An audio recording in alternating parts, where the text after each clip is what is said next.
वालेकुम dear students. Exercise number 7.3 का question number 5 की स्टेटमेंट ये है। वो कह रहा है कि जी एक वेक्टर v फाइंड करें और इस वेक्टर v के बारे में हमें क्या इंफॉर्मेशन गिवन है।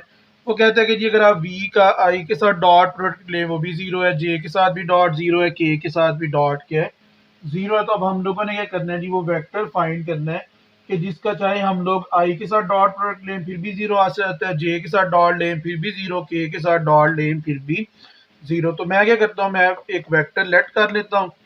मैंने इस वेक्टर बी को लेट कर लिया कि ये क्या है जी, ये है जी a I plus B J plus सी के। ये मैंने एक वेक्टर बी लेट कर लिया।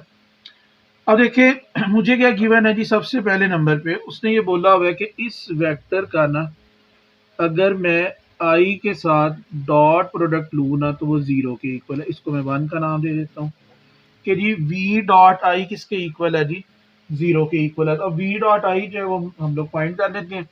देखिए जी v की वैल्यू क्या है, a I plus B J plus सी के dot i which is equal to zero. अच्छा स्टूडेंट्स, ये सिर्फ आई लिखा हुआ है, इसका मीनिंग ये है कि भाई ये जो वेक्टर है ना इसमें आई है जस्ट, जे और के इसका जीरो है। ये बात आपको बस क्लियर होनी चाहिए, बाकी इस क्वेश्चन में कुछ भी नहीं है, सिंपल आई है। तो इसका क्या मतलब है कि आई का कॉफिशिएंट तो वन है, जे और के जो है वो दोनों के हैं इसमें वैसे ही जीरो है। देखिए डॉट प्रोडक्ट के अंदर हम लोगों ने क्या करना होता है जी, आई वाले कॉफिशिएंट को आई वाले कॉफिशिएंट के साथ मल्टीप्लाई करना होता है, जे वाले को जे वाले के साथ और के वाले को के वाले के साथ। अब यहाँ पे देखिए आई का कॉफिशिएंट ए है और इस साइड पे आई का कॉफिशिएंट वन, इधर देखिए जे का कॉफिशिएंट बी। अब इसमें जे इन्वॉल्व ही नहीं है तो इट मीन जे का कॉफिशिएंट क्या है, जीरो। के का कॉफिशिएंट सी और इस साइड पे के का कॉफिशिएंट क्या है, जीरो। बी भी जीरो से मल्टीप्लाई हो जाएगा और सी भी जीरो के साथ। तो ये दोनों टर्म्स आपकी वैसे ही जीरो हो गई। तो ए की वैल्यू आपके पास क्या निकल आई, जीरो निकल आई।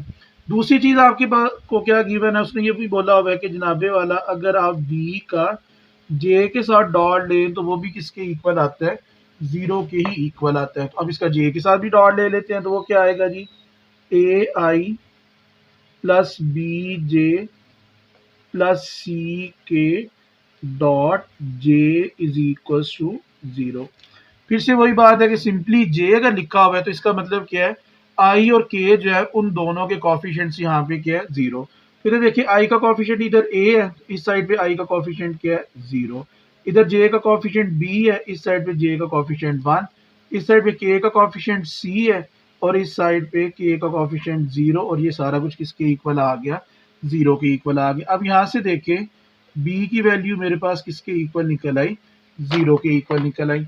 अब सेम इसी तरह से तीसरी चीज उसने मुझे क्या दी हुई है, उसने ये बोला हुआ है कि जनाबे वाला v डॉट के जो है आपके पास वो भी किसके इक्वल है, जीरो के इक्वल है। तो अब v डॉट के कैसे निकलेगा, A I plus B J plus सी के dot K which is equal to zero आ गया। यानी सिंपली मेरे पास के है तो क्या मीनिंग है इसका कि आई और जे का कॉफिशिएंट इसमें क्या है, जीरो है। तो ये देखें अब इधर आई का कॉफिशिएंट ए, इधर आई का कॉफिशिएंट जीरो, जे का कॉफिशिएंट बी, आगे जे नहीं है मतलब जे का कॉफिशिएंट वैसे ही क्या है, जीरो। के का कॉफिशिएंट सी और के का कॉफिशिएंट वन। तो सी की वैल्यू भी क्या निकल आई आपके पास, जीरो निकल आई। तो अब ये वैल्यूज जो है इसको वन में पुट कर देते हैं जी, put A B C in equation number one. तो देखिए आपका वेक्टर v जो है वो फिर क्या बन गया जी, वेक्टर v आ गया जी जीरो आई प्लस जीरो जे प्लस जीरो के। तो इसका क्या मतलब बनता है कि असल में वेक्टर v क्या हमारा एक नल वेक्टर है। इस वजह से अगर आप उसका आई जे के किसी के साथ भी डॉट प्रोडक्ट लेते हैं तो उसका आंसर क्या आ जाता है, हमारे पास जीरो आ जाता है। अस्सलाम वालेकुम डियर स्टूडेंट्स। एक्सरसाइज नंबर 7.3 का क्वेश्चन नंबर 7 जो है वो हम लोग डिस्कस करेंगे। इसके अंदर हम लोगों ने प्रूफ ये करना है कि हमारे पास एक राइट ट्राइंगल है। अब आपको पता है कि राइट ट्राइंगल में 90 डिग्री के अपोजिट जो हमारी साइड होती है उसे हम लोग नाम देते हैं हाइपोटेन्यूज का।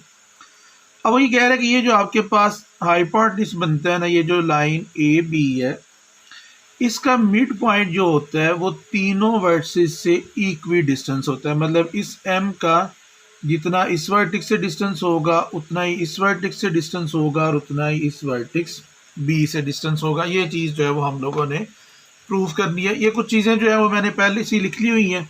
ये मैं जो कुछ मैंने बनाया, जो कुछ ड्रा किया, जो कुछ लिखा हुआ है वो मैं सारा आपको समझा देता हूँ और इसके बाद फिर हम लोग इसका प्रूफ जो है वो स्टार्ट करते हैं। देखें, मैंने पहले नंबर पे लिया जी एक right triangle O A B. अब इसके जो वर्टेक्स है ना वो है ओ जो है वो मेरा ओरिजिन है। ओ जो है वो मैंने किस पे लिया है, ओरिजिन पे लिया है। अब आपको पता है जो ओरिजिन होता है उसके कोऑर्डिनेट्स होते हैं 0 0। ओरिजिन के कोऑर्डिनेट्स होते हैं मेरे पास 0 0। ए जो मैंने लिया है ना, ए मैंने लिया है अलोंग द एक्स एक्सिस। अब आपको ये पता है कि जब आप अलोंग द एक्स एक्सिस चलते हैं ना तो एक्स एक्सिस पे आपका वाई 0 होता है। इस वजह से देखिए इधर ए जो है मेरे पास, इसका एक्स कोऑर्डिनेट तो मैंने एक्स लिखा है लेकिन इसका वाई कोऑर्डिनेट क्या होगा, 0 होगा। इसी तरह से ये जो मेरे पास बी है, बी मेरा क्या है, अलोंग द वाई एक्सिस है। अलोंग द वाई एक्सिस जो है मतलब वाई एक्सिस पे मेरा एक्स 0 होता है, इसलिए एक्स मेरा क्या हो गया 0 और जो वाई कोऑर्डिनेट है वो मेरा वाई आ गया। तो पहले तो आपको ये चीज़ क्लियर होनी चाहिए कि ये ट्राइंगल बनी कहाँ पे हुई है। फिर से समझ लें, ट्राइंगल में मैंने ये ओरिजिन जो है वो ओ वर्टेक्स रखा हुआ है ओरिजिन पे, उसके कोऑर्डिनेट 0 0। ए मेरा अलोंग द एक्स एक्सिस है, इस वजह से उसमें एक्स की वैल्यू आ गई वाई 0 हो गया। B along the Y axis आ रहा है, उसमें एक्स कोऑर्डिनेट 0 हो गया और वाई कोऑर्डिनेट वाई आ गया। अब ये जो एम है, ये एम क्योंकि क्या है, इस ए और बी का मिड पॉइंट है और इसके मिड पॉइंट का हम लोग इसके कोऑर्डिनेट्स निकाल लेते हैं। तो देखिए बेटे, किसी भी पॉइंट का मिड पॉइंट निकालने का तरीकाकार ये होता है कि उन दोनों को ऐड करके सिंपली 2 पे डिवाइड कर दें। तो ए का एक्स कोऑर्डिनेट एक्स था, बी का एक्स कोऑर्डिनेट 0 था, तो एक्स प्लस 0 डिवाइडेड बाई 2। ए का वाई कोऑर्डिनेट 0 और बी का वाई कोऑर्डिनेट वाई, तो 0 प्लस वाई डिवाइडेड बाई 2। तो एम की वैल्यू मेरे पास क्या आ गई, x by 2 and y by 2। अब मैंने ये प्रूव करना है इस m का a से b से और o से जो डिस्टेंस है वो क्या है, सेम है। तो सबसे पहले मैं ये वेक्टर्स निकाल लेता हूँ क्योंकि हम लोग वेक्टर्स पढ़ रहे हैं तो वेक्टर्स के अकॉर्डिंगली ही इसको सॉल्व करना पड़ेगा। तो सबसे पहले मैं वेक्टर निकालता हूँ o m जो है वो मेरे पास किसके इक्वल आएगा। तो o m तो जाहिर सी बात है ये ओरिजिन से सीधा सीधा इसका पोजीशन वेक्टर है, तो वो आपका सीधा सीधा क्या आ जाना है, x by 2i plus Y by 2 j आ गया। मैंने ये वेक्टर फाइंड किया है, उसने मुझसे वेक्टर नहीं पूछा हुआ, बोला हुआ कि ये वेक्टर इक्वल आने चाहिए। उसने मुझे ये बोला हुआ है कि इनका जो डिस्टेंस है वो क्या आना चाहिए, एक दूसरे के इक्वल आना चाहिए। अब देखिए इसका मतलब क्या हो गया, मुझे इनकी मैग्नीट्यूड चाहिए, तो मैं क्या करूँगा, ओ एम की मैग्नीट्यूड निकाल लूँगा। हाँ जी, मैग्नीट्यूड निकालने का क्या तरीकाकार होता है, जो आई का कॉफिशेंट है उसका स्क्वायर ले लें, जो जे का कॉफिशेंट है उसका स्क्वायर ले लें। तो यहाँ पे देखें ये मेरे पास क्या आ गया जी, X square over 4 plus Y square over 4 और इसके ऊपर क्या आ गया, मेरा स्क्वायर रूट आ गया। ये मेरा ओ एम का जो डिस्टेंस है ओ से लेके एम तक का वो मेरा फाइंड हो गया। अब ए से लेके एम तक का डिस्टेंस निकालना है तो पहले वेक्टर ए एम फाइंड करेंगे। तो वेक्टर ए एम क्या आएगा जी, ओ एम माइनस ओ ए आ गया। ओ एम मेरा क्या था जी, X by 2i plus Y by 2j।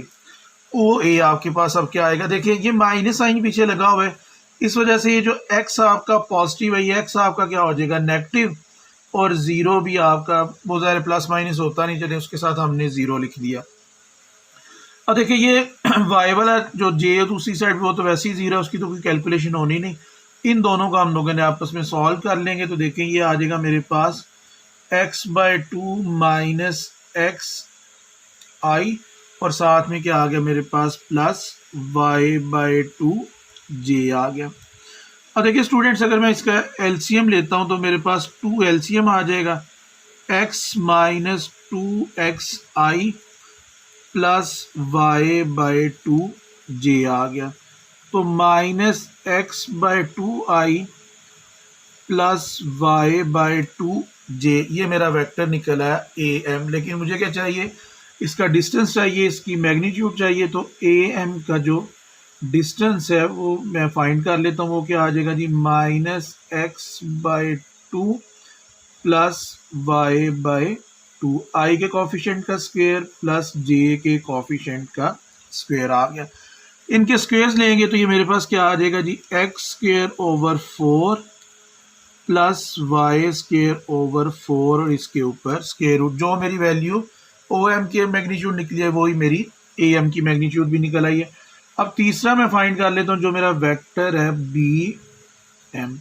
तो बी एम मेरे पास क्या आना है जी, O M minus O B आ गया। अब देख लेते हैं जी, ओ एम की वैल्यू मेरे पास क्या थी जी, वो तो आ गई थी x/2i plus y/2j।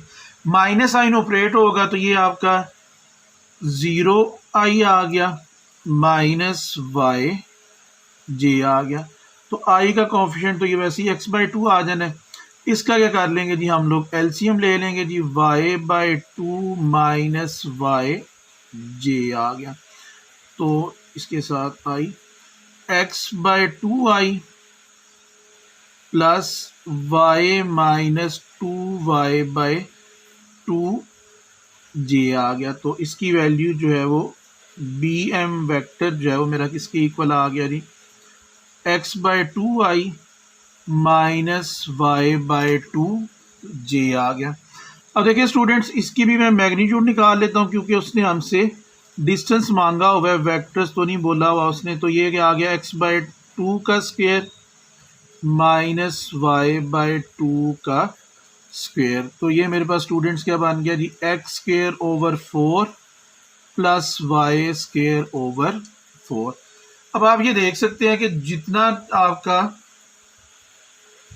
O M का जो इनकी मैग्नीट्यूड थी वो भी क्या आई थी, x² प्लस y² दोनों के नीचे 4 आ गया।